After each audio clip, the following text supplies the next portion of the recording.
Welcome to the TechnoGals podcast, a podcast where we talk about technology and anything else that is top of mind.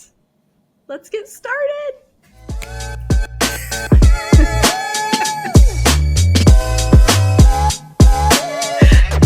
Good every time. Yeah, for sure. Now it's stuck. It's for sure stuck. Yeah, that's the thing. I think I said this in a previous episode. I was talking to my dad on Marco Polo, and he did the old "let's get started." I'm like, that's pretty good. Maybe I'll download that clip and it'll make an appearance. Should try to do that. I like that idea. All right, well, this is episode 10. Season finale. Season finale, end of chapter 1.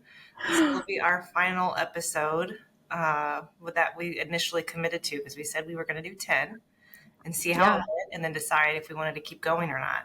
So welcome to episode 10. It's kind of bittersweet. It's weird a little bit. Yeah. Like, are we going to keep going? It took us a lot longer to get here than we expected. Yeah. Because initially, we were releasing once a week. We're like, oh, this is totally sustainable. The first 3 episodes we released weekly. And then we're like, oh gosh, this is actually a lot of work. Yeah, and so our 10th episode was originally going to be aired around March Madness. Oh, yeah. Yeah, because I was going to come to visit you and we were going to record. Yes. Mm-hmm. That is so funny. It's more funny that we didn't get together until April timeframe, and that's when we set goals, which I know we'll talk about later. So it's just taken a little bit longer. That's okay. Yeah, right? Fine. It's totally fine. Little by little. Yeah, little by little. I always say that. Little by little is better than nothing at all. Yeah. Well, what do you think? So we've got 2 kind of pieces we're going to discuss today, but do we want to discuss our episode 10 first, or do we want to go into the exciting news that you have? Oh, we can go into exciting news and then talk about episode 10 later.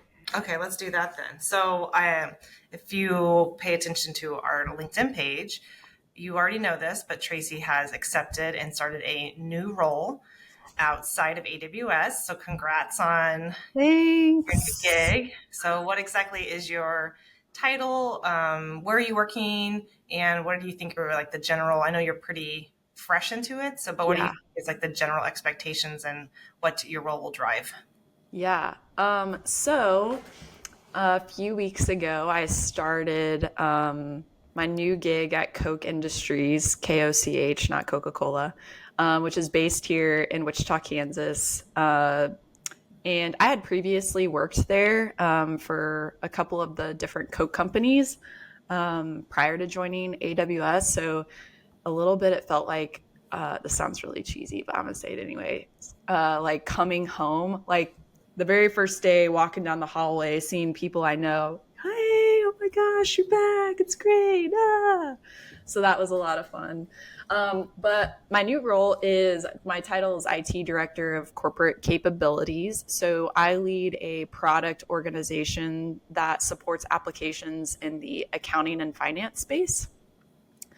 So I have a team of product owners and product managers that interface directly with our internal customers that leverage these applications. And I'm like right now just going through like deep dives, like what are these applications doing? Like how are we supporting them? What's like the roadmap, the long-term vision, all of those things. So I don't have a ton of information yet on what's like the long-term vision and strategy for the role. I think I'll get there soon, but it's been a super exciting last couple weeks. The team is great. Like the environment is great. It's a hybrid kind of working environment. So I'm coming in, the kind of the policy is be there more than you're not. So 3 days in the office, 2 days working from home. And honestly, like I thought, oh, it's going to be like really weird for me to go back into the office, but I love it. Like I still love working from home. I love the flexibility of being able to work from home, but I think there's something about, especially with how it's set up for me, is my whole team. I think maybe one person is remote. My whole team is in the Wichita office and all my customers. Oh, that's because it's an internal application though, right? Yeah. Yeah, And okay.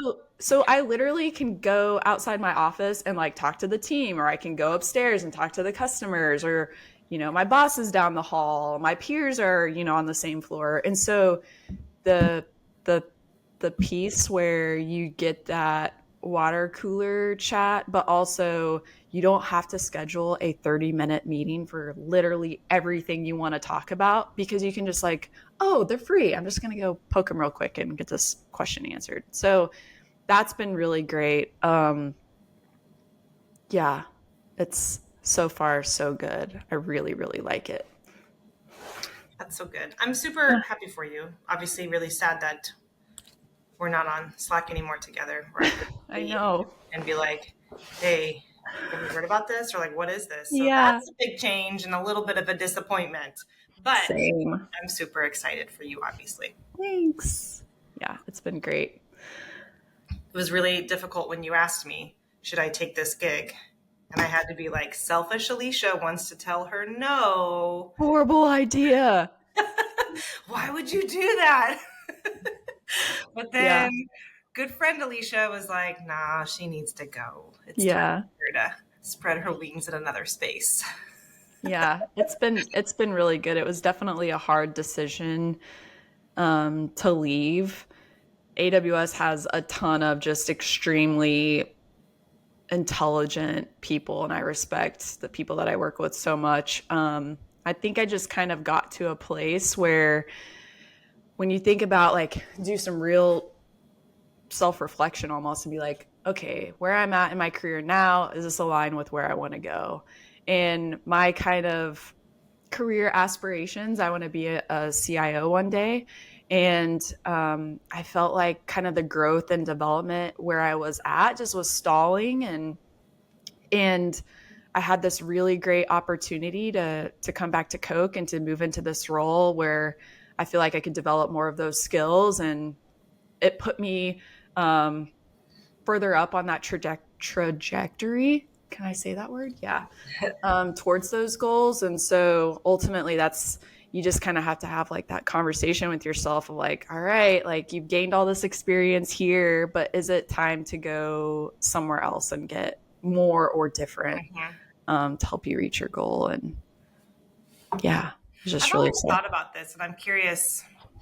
We should probably chat with someone that's like in HR that sees a lot of people. But folks that stay at the same role, and I think like you've talked about this with Coke, a lot of people have really long term careers there. And I've always Yeah. wondered if it's if you gain complacency, which isn't meant to be a negative thing, but or like comfort because Yeah. the software, this, whatever it is you're doing, who's who in the zoo, like everything about it. And if you kind of gain a little bit of a complacency with that, or you're just a really deep expert. I don't know. Yeah.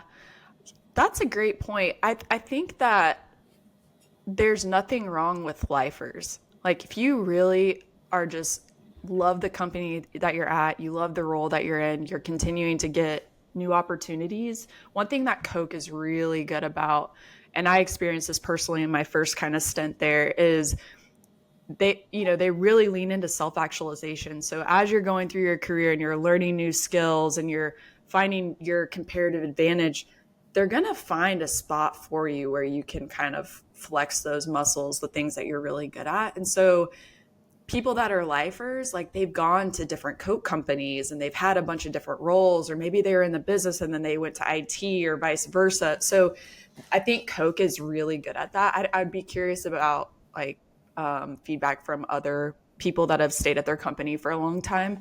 For me personally, when I went to AWS, it gave me just an entirely different perspective on how other companies do it. And I think that gave me an advantage when I was coming back to Coke to offer some outside perspective, like, hey, you guys are operating and running really efficiently, but here's some other areas where different customers are doing, different enterprises within the same industry are doing things a little bit differently.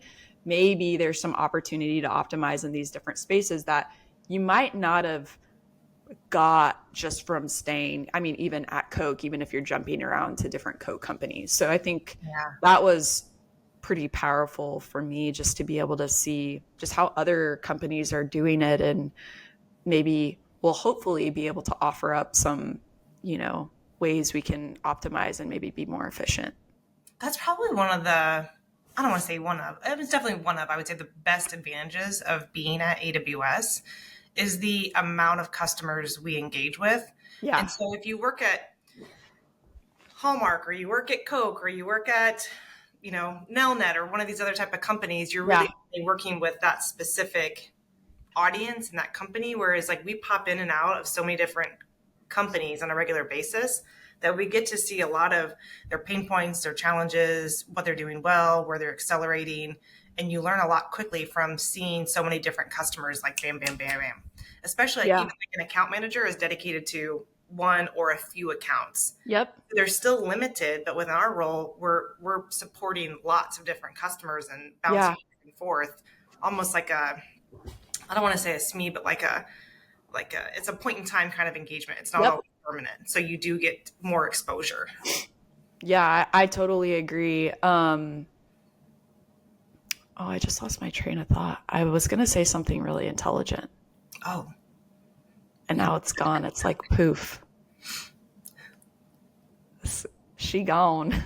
talking about popping in and out different I companies. know it was about oh, I know what it was. Excellent. I think at AWS, one of the things that struggled isn't the right word, but an area that I was always like trying to figure out how to navigate was you don't have any or very small decision rights in your space, in your business. So you're constantly working to influence your customers. And then even if you take an internal view of the AWS organization, if there's things you feel like you can optimize from a operating model and things like that, I would say it's pretty challenging just because of the sheer scale to change things and to have decision rights in certain areas. And so one of the things that I was really excited about coming back into Coke was having decision rights to act on the business. Like, I mean, even already, I'm being put in conversation like, okay, we got to make a decision to move forward. Here's what we should be doing. Here's how we should be thinking about it. And that's one thing that I've missed so much, just being in a place of you're always going to have to influence decision makers. That's going to be in every single role. But in the role that I was in, and I'd love your perspective on this, it's constant influence. We, with our customers, is like, here's what we've seen in the industry. Here's where we think you can go. Here's some adjustments we think you can make. But ultimately, it's up to you. Like, it's up to you, Mrs. Customer, to decide that. We hope that you do the thing that we're suggesting. But, that's a long tail of conversations and engagements and different mechanisms. I just really miss being back in the business and be like, I found an opportunity, my team found an opportunity. Let's just go do it. Let's go get shit Yeah. done. That's one thing I really missed. Yeah. We definitely are. That's the other, I guess. There's always two sides. I don't know, two edges Two of the sword. sides to the coin. Maybe. There we go. You guys know me, I'm terrible with like phrases.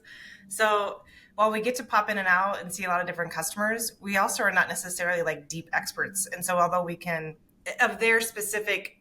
situation that's going on, they're talking, they may come to us and say, here's the challenges we're experiencing. We say, okay, this is like what we've seen work successfully in the past. But underneath that surface layer comment, there's probably 6 different more complexities behind it that make our recommendation either difficult or, oh Yep. gosh, we like that idea, but that means we're going to do these 6 other things first Yeah. to be able to do this one. So it's like, while we get to pop in, we're not these deep domain expertises of all of the political stuff that's happening, or Yes. maybe they went through a riff recently, or maybe they went through a reorg, and all this stuff happens and you don't actually know all of their key priorities for their year. Yep. So it is difficult to see if they're going to take your recommendations. So we can influence, but you don't have the ability to put their fingers on keyboard and make them do it, obviously. Yes. Yeah.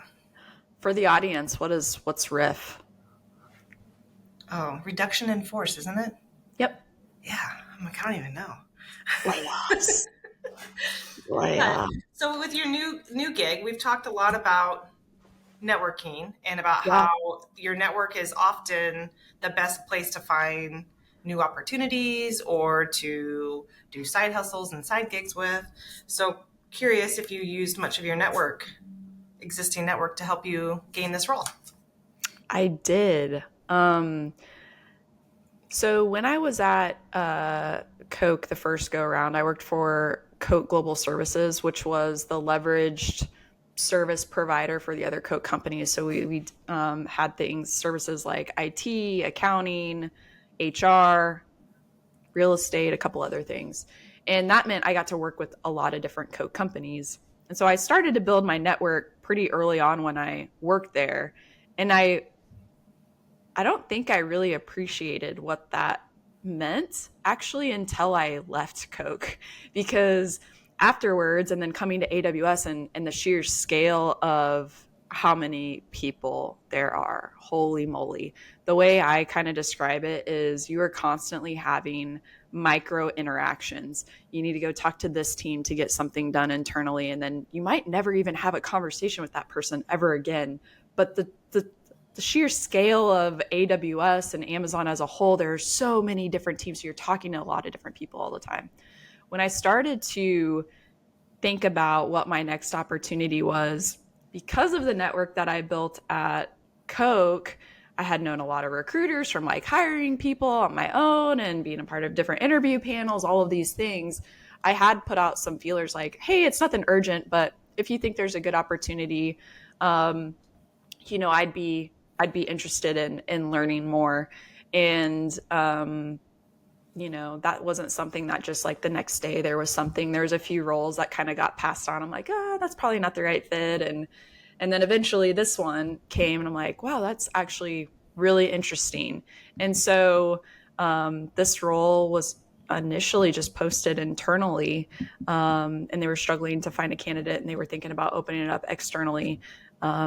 But I got the opportunity to go through the interview panel, and I guess they liked me enough, so here I am. But absolutely, like the power of your network, like I said, I don't think I appreciated it as much in my younger, like earlier in my career. I was already like doing it, and I was making sure I was like following up and building good relationships. But I think it wasn't really until after I left, and then also doubling down on it at my time at AWS, where I was like, wow, this is what this means. This is what it affords different opportunities, whether it's a role or um, I got tapped on a shoulder to help do some due diligence for a startup. Like that was really cool. It just like all of these little things start to compile and you get to meet awesome people. So 100%, I'm all in. Networking is so important.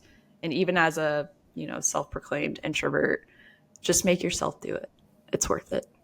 I know. It's sometimes I am literally still, I think, bottom tier at networking events. Though, like I have to, people just organically are like, let me talk to you. And just, they're super excited. Guns. Yeah. And I'm just like, okay. I have to sit there and like, all right, let me look who looks approachable. Yeah. Who's going to be someone I can start a conversation with. Yeah. It's not going to be awkward. There's already two people talking and I'm going to be all of a sudden the third just like sitting there waiting. Right. Like those sitcoms, like a third person comes up and just starts laughing at what the other two people are saying. They're like, Enjoying who is themselves this there. person? Yeah. That's literally me. One day, I'll be less awkward. Oh, Um, Brad no, is very you won't. That's why we love you. Brad is convinced that um, somewhere I've lost like a social ability. We were at a restaurant like a couple of weeks ago, and I asked a question about like what seltzers they had available, Yeah. and they listed them off, and I was like, I will take that one. And he was like, are you a robot? He was like, why do you talk like that? Why don't you just say, I'm going to order this one, or like whatever it is he thought was Right. normal. I'll Then take the White Claw. yeah, and I was like, I will take that one. And he was like, you're so weird. He's like, it's like you think that this is what people are supposed to do, and you mimic it, and then it comes across like you have no idea how to actually. Oh, that's So so funny. That's why we get along so well because we're both like that. yeah, like super What awkward. Yeah, like Adam and I laugh at this story all the time. Right when we moved into this new house, we were out and about, and one of our neighbors was at the same, I think we are at a concert. And so they're like, "Oh, how's the new house going?" Adam's like talking a lot, and I'm like nervously standing there because I don't know these neighbors very well, but Adam knew them a little bit better. And they're all engaged in conversation. And then they turn to me and they're like, what do you think? I'm like, Adam got a lawnmower. And I'm just like, what? Like, why am I like this? Why did I feel the need to talk about this lawnmower? I'm like, what? It is real though. Like Anyways, anytime I do any like public speaking, I have to really practice, but then like psych myself up for it. I'm like, you're capable of delivering this message. I got to give myself these self affirmations. I'm like, you're fine. you're a And then the badass. moment you Let's walk up go. there, you forget all of it. And I'm like, dang it, you didn't do it. Try again next Ooh, time. that one almost came out. That's Okay, well, with your new gig, yeah. I thought we might want to highlight this is always a really important thing for anyone that's accepting a new role is the 30, 60, 90. So, how are you approaching onboarding and creating your 30-day plan and then 60 and 90-day plan? Yeah, good question.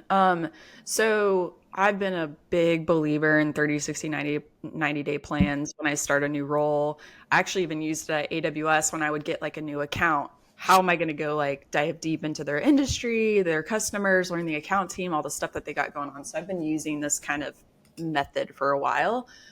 Um, but it's just like it's a document, but it's really just to help organize onboarding. So for me, in this role specifically, my first like 30 days out, I'm really, really focused on building relationships. So having one-on-ones with my direct reports. I've scheduled skip levels and I've started to do skip levels within my organization, one-on-ones with my stakeholders, one-on-ones with my peers, to learn more about the organization and how they're set up and what are things that are top of mind, or what were the things that my incumbent was working on with them that I should be focused on or involved in. So building relationships the first 30 days is, I think, really, really important.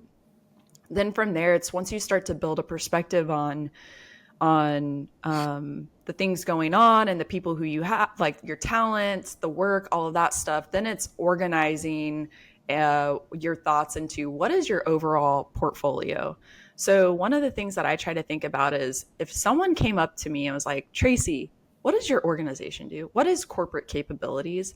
That I have this some type of view to easily articulate, here's the people in my org, here's the products and services we support, here's like things on our roadmap that are top of mind, our vision.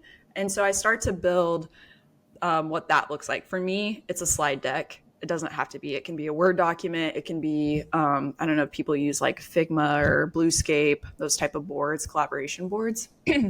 But it's just some sort of visual representation that, one, that you can share with others to when that question comes about. But why I think it's important within like the first 60 days is it really tests your knowledge of what you think your organization is doing. So by going through this exercise, I'm also getting feedback from my team. I'm like, okay, we had this one-on-one. You talked about the products, your services.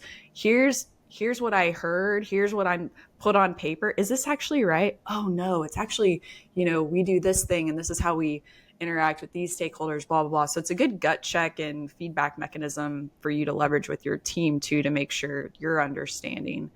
Yeah. So that's been really powerful, and I'm working on that part now. I've started that. I'm about halfway done with like skip level, maybe a quarter of the way done with skip level, about halfway done with like key stakeholder one-on-ones. I've met with all of my peers.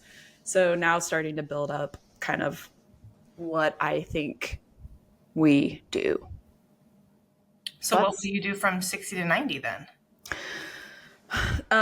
So that's a great question. I'd have to pull up my document, but then I think for me, then the 90 days starts to get into actual work. So maybe before we go into 90 days, once I built this plan out, I then gave it to my new boss and was like, what am I missing? Should there be something on here that I wasn't initially prioritizing, or maybe I need to double down more in this area?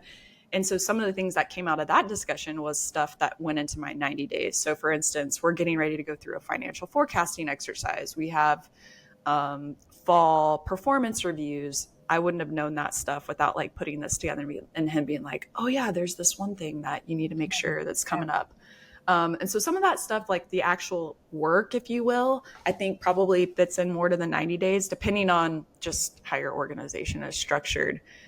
Um, the other thing is I got feedback, and not everyone I think is in a scenario where they can do this, but my incumbent, she's actually just moving to a different part of the organization within Flint Hills Resources. So that's the actual Koch company I work for.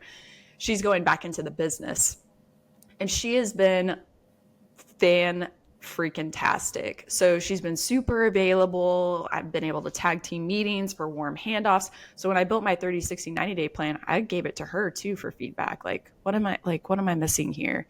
And so she actually just sent me her thoughts yesterday. So I have an action item to go through that stuff. But she's just been really great. So I'd say if you're in a position where you're taking a new role and you can leverage the person that was in the role prior to you, like just use as much as you can, because it's just going to help set you up for success. Yeah. It's a The huge then the probably not everyone has that opportunity because they leave to go to a different organization. right, So, right, huge yeah. advantage. So I feel like I just got really lucky. And fun fact, the first go around at Coke, I worked with her husband for a long time when we were both application systems analysts. And so like I came on site like my first day. She was like, "Hi, I'm Rachel." I'm like, "I know who you are. We've met before." She's like, "What?" I was like, "I used to work with your husband." And so that was really funny. And the next day she came back and she was like, I I was so mad at him that he didn't tell me who exactly you were, blah blah blah. I look like an idiot. But anyways, I digress. Um That's funny. so, and then I guess like the last little bit that I have on this is I would just encourage people to approach your first 30, 60, 90 days with humility. I think there's a lot of time this excitement. Like for me, oh, I'm coming from AWS. I've seen a lot of other customers. Like we talked a little bit about this. Like, how can I start to look and find opportunities where I can add value based on my own unique experiences? And so you really need to balance that excitement. You want that. You absolutely want that. But you don't want to come in and be like trying to take over the world and change everything. And so I've been really clear about in my like these one-on-ones or like deep dives into the different products that the team supports, like I'm going to ask a lot of questions, but please take this as a discovery. Like I'm trying to just wrap my head around what we do and what you do and what you like and what you don't like. The questions aren't coming from, oh, you did something wrong, or you're not doing this, or we should be doing this. It's really, I try to level set that. So I hope that works. And I think the other thing is I probably left every one-on-one that I've had and asked for feedback or coaching, because everyone works differently. Should I be showing up a certain way? Should I be engaged more in one area than another? I've only been there for a couple weeks, but any kind of perspective they have to help me be successful, I want to hear it. And I'm pretty bullish in the sense of you're not going to hurt my feelings. Like I want the feedback if I'm not doing something that you think is in alignment with where we need to go. Like let's talk about it. I want to Yeah, know. So for sure. that's really powerful.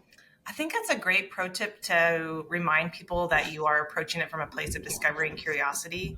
I learned from when I worked a few companies ago, there was a new boss that came in and instantly started shredding our work. It was like, this is not good. This doesn't make any sense. And I was like, oh my God. When I went to my next company, I then approached everything. I said, hey, I was like, I'm not going to give any critical or negative feedback about documents I see or whatever it is that I see or whatever they're working on at the early entrance of those conversations. I happen to be looking at it from a fresh perspective and like a clean, clear set of like, Yeah. got no preconceived notions about it or no context. So I get an advantage. But that person like demoralized all of our efforts and made us feel like just terrible, instantly just criticizing stuff from the get-go. And I took that as like a lesson learned of what not to do. And when I went somewhere else, I was like, hey, we're in a unique situation because I get to approach things with a fresh set of eyes. So we might make Yep. some edits, but it's not to represent that anything bad, anything before was not where you thought the company should be at that moment in time. Like kind of Yep. just making it so we're a team as opposed to like, this is terrible. Yeah. And I don't know if you've heard this term, but I've heard it called rookie smarts, where you're coming in brand new, you're a rookie, and you do have that fresh perspective because you don't have that, 10-year history of all the things that they've tried and, and you're like, why are you doing that? Because we've always done it that way. Yeah, yeah. Um, I think you're right. Like there's a time and a place to challenge some of those processes or whatever it may be, but it's probably not like day one during, discovery. Yeah, for sure. So there's always a good place of just the way you approach it. Yeah. The difference.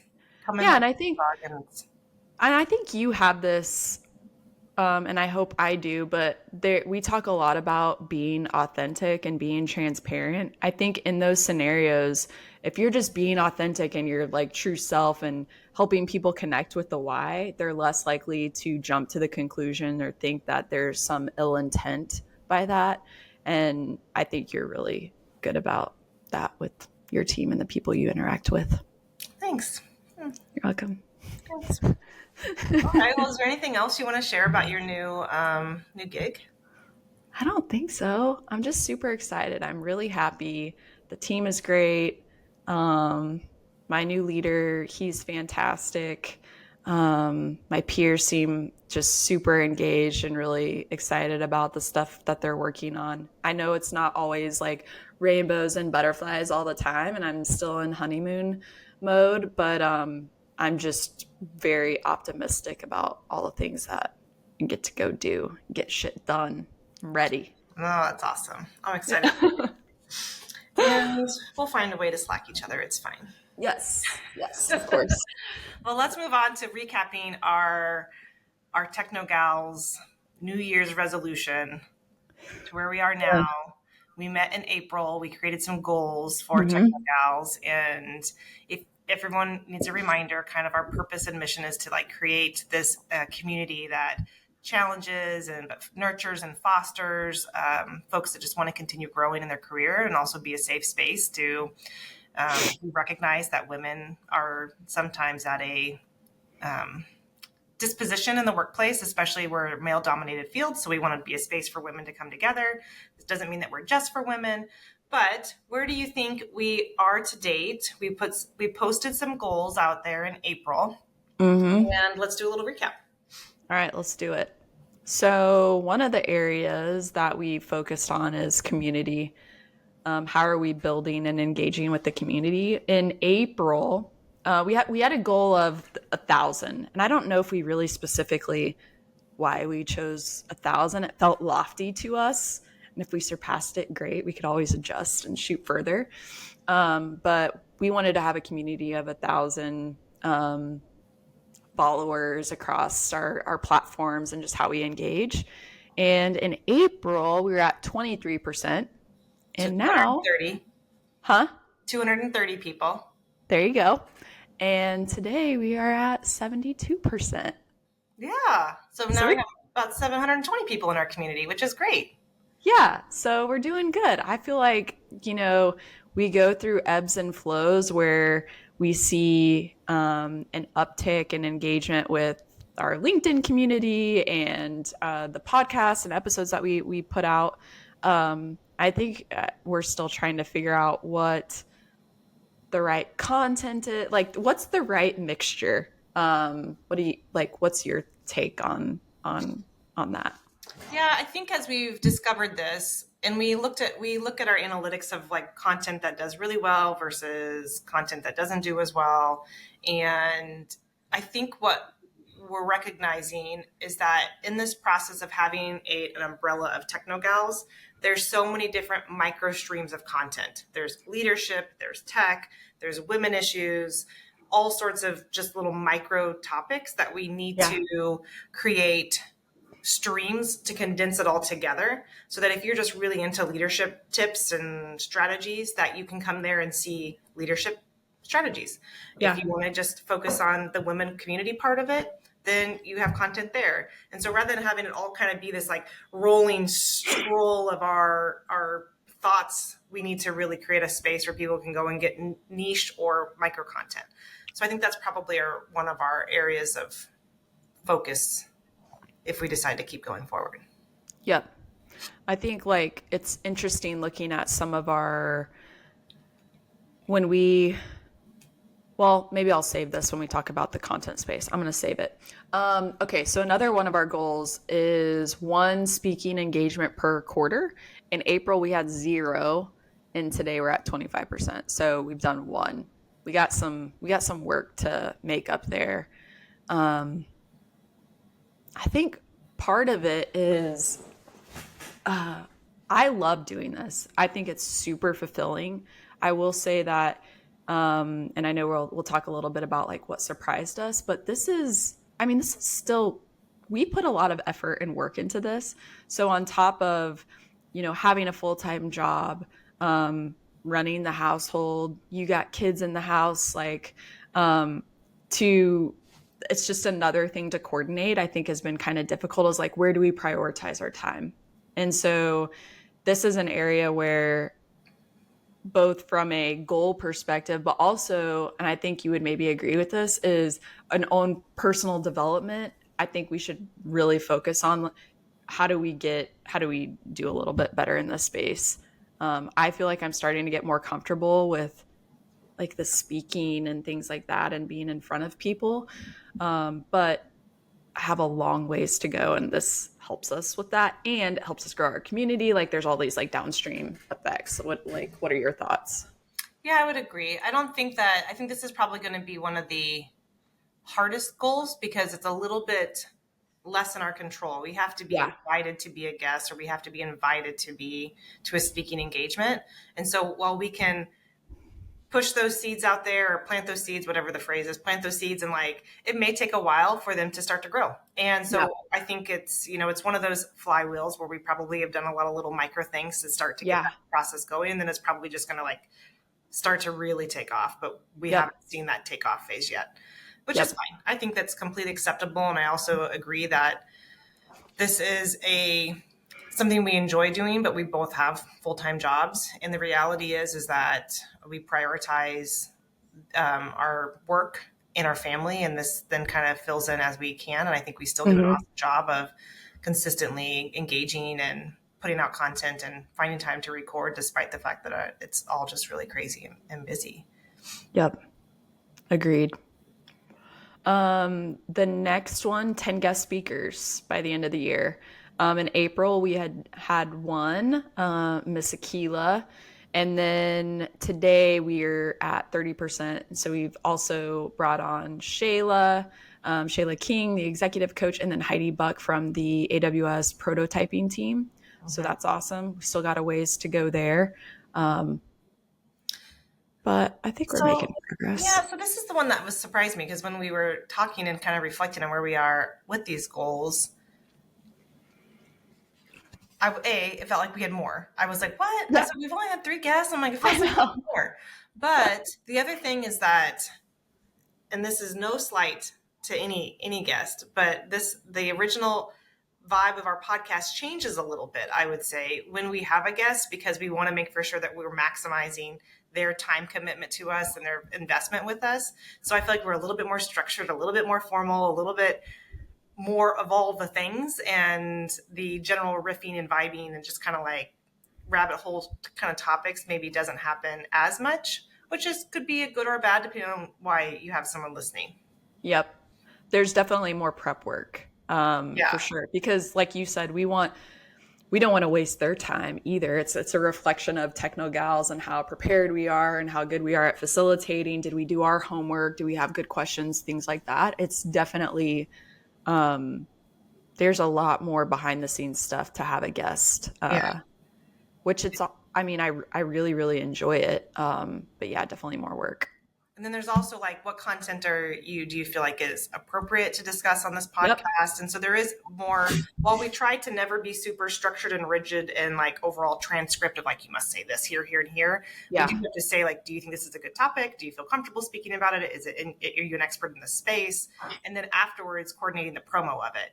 And realistically, if we were going to do 10 episodes, we should have never picked 10 guest speakers, because that would have mean we had to start back at on episode 1 to even hit that True goal. that.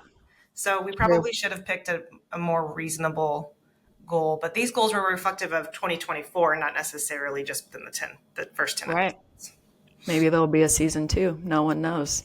Yeah. And then, one other thing on that, scheduling is really difficult too. Oh, yeah. When you're coordinating between 2 people with full-time jobs, that's difficult in itself. Coordinating between 3 people's schedules, Yeah.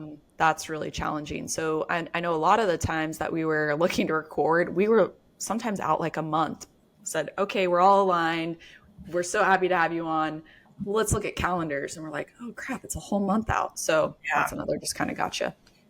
The last thing, engaging with the community. So one of the things we really wanted to hold ourselves accountable to is just build some consistency around how we are posting and the type of content we're putting out. So we had a goal of posting 5 times a week and engage what we call engaging with the community, which is making sure we're going out like to the pages we follow and interacting. So whether that's commenting or reaching out directly, or it can look like a multitude of different things, but we wanted to do that 10 times a week. And I feel like we've done a really good job in this space. Yeah. There's some weeks we miss, and maybe we'll hit 3 or 4, but every week we are putting out new content. That is like net new. Yep. And I think the times that we've missed, like vacation got a little tricky for us this summer, totally reasonable.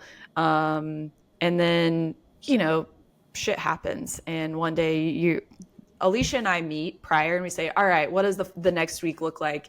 We'll talk about what content we want to do, who has what day. That way we're not like guessing last minute and things like that. And sometimes stuff comes up, and, there's been days where I'll be responsible for something one day and it just doesn't happen because of life or whatever. And there's sometimes, Alicia, you'll have a day and it's the same thing. I think one thing that you and I are really good about is I have never felt when I've missed a day or something like that where you're like, oh, she should have done it. Like, we agreed on this. Like, we are both, I think, really good about giving each other grace and just knowing that we are both committed and we are doing our absolute best. And it is absolutely okay if something like that doesn't happen one day. It's fine. We're okay. Yeah.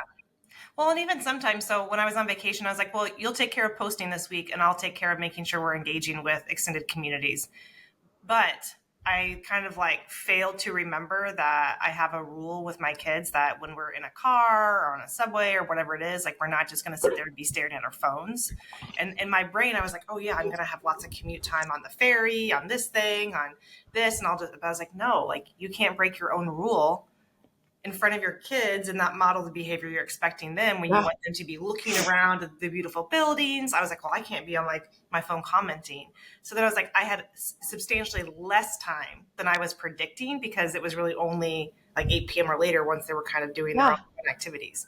So you think you'll have time, but then life. Exactly. Yeah. And with all of that, I still feel that I would give us an A+ in that space.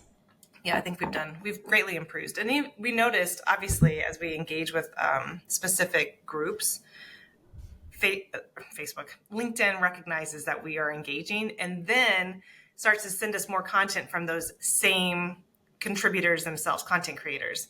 So we've had to push ourselves, being like, hey, we don't want to just keep interacting with the same groups over and over again. We want to find new and other niche groups that we can support, engage with, and so forth. So we're having to even push ourselves to find different pages and groups to interact with and make for sure we're growing the community in that space or supporting the community.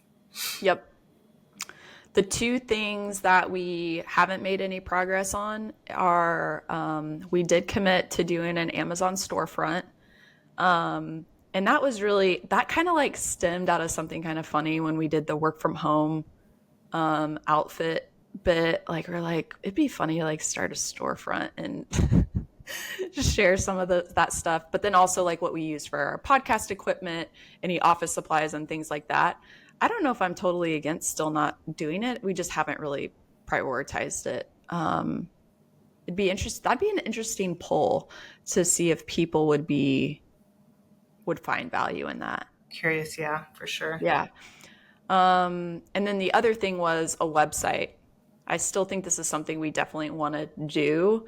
Um, my take on it is once you start to have more formality around it, that's when you got to start leaning into, all right, well, we probably need to create an LLC and there's some financial stuff that you and I would have to work out. So my perspective is we still want to do it. There's just a little bit more, I think, work and formalities that go along with it that we just got to be ready to take on. So, yeah. And then it's more of a time commitment to make for sure we are ensuring it's up to date, accurate. yep, That is a brand of us. That is an extension of our brand. And, well, time. There's only yep, so much time in a day. yep, 100%. Yeah. Anything else on our goals that I missed? I don't think so. I think I'm really proud of them, though. Like, I think we've done a really great job, especially when we think about the growth of folks that are engaging with our page. And I think we've done a great job. Always room for some improvement. Yes. Wouldn't expect if we hit them all out of the park and just nailed them all, that would mean we probably didn't pick lofty enough goals. Totally agree. And I was thinking about this. We started January 1, where we talked about like New Year's resolution and stuff like that. We had the day off. That's when we recorded our first episode. And just even looking back on the first episode and where we're at today, I just feel so like grateful and proud. Like, I'm just going to say it. We're like badasses. Like, we're really cool. And it's okay that we're awkward and weird. But that's was one of the things that we wanted to get out of it is both self-proclaimed introverts, like how do we get more comfortable in our own skin? How do we bring our authentic self? And if people can get something out of it and it's helpful, great. But of course we want people to listen and engage. But I feel like if they weren't, I would have still gotten something out of this personally, just with stretching myself and my own kind of like comfort zone and doing something that I normally would have never even considered. So I'm just so grateful and so proud that we did this. All 10. We said we were going to do 10. We did it. And it's so funny that it's just taken like way longer than we expected. And we didn't sit there and beat ourselves over, but like we said we'd be done by March Madness and then decide. And Yeah. there's a lot of fluidity and flexibility that we have to bake into this process to make for sure it works for both of us. So Yeah. it is cool. I do think we have grown. I do think we have stretched ourselves. I would say that I think the biggest unexpected outcome for me is the random engagement or the random comments that come up to me because of TechnoGals. I had Yeah. a call just yesterday where someone was like, I see some of your content. It's so cool. I love seeing it growing. And I was like, oh, hey, cool. That's really awesome. And then I ran into someone on a plane that was like, hey, I see that you're doing so many cool things on LinkedIn. I love it. And people will Slack message us and be like, I just watched your episode on RBF. And oh my God, I cracked up the whole time. So that like brings these little moments of smile and brightness to your day that I did not expect. And I do love that. Yes, 100%. I'm trying to think, like, since I've left AWS, that's been a little less. But what I will say is I'm now using that because I'm having to introduce myself a lot. I'm like, like, can you tell a fun fact? I'm like, oh, I'm a co-founder of a podcast. Woo. Nice. So Well, I'm using that as icebreaker. that's what I use it as well. When we always are kind of asked to do like 2 truths, 1 lie, and people have to, I use it as one of my truths. Oh, that's good. Yeah. Yeah, Like I'm a that's a good one. co-founder of a podcast. So then That way I've already got, because I actually think I'm a very like boring person on most, maybe everyone's boring. Maybe there's some people really exciting, but I feel like I'm always like, oh my God, I got nothing to share. And I saw that people were changing the icebreaker to share like an exciting or a surprising fact about yourself to Yeah. share something boring about yourself. And it becomes such an easier answer. Ooh, that's actually really good. Yeah, because I'm always thinking like, well, like someone's got cliff diving, someone's got skydiving, someone's got all this like cool stuff. And I'm like, I, I like chickens. yeah, I have chickens. And then I'm like constantly, before it gets to my time in the room, I'm constantly like changing it and be like, is there anything else in your memory you can pull up about yourself that's cooler than this chicken fact that you're about to share?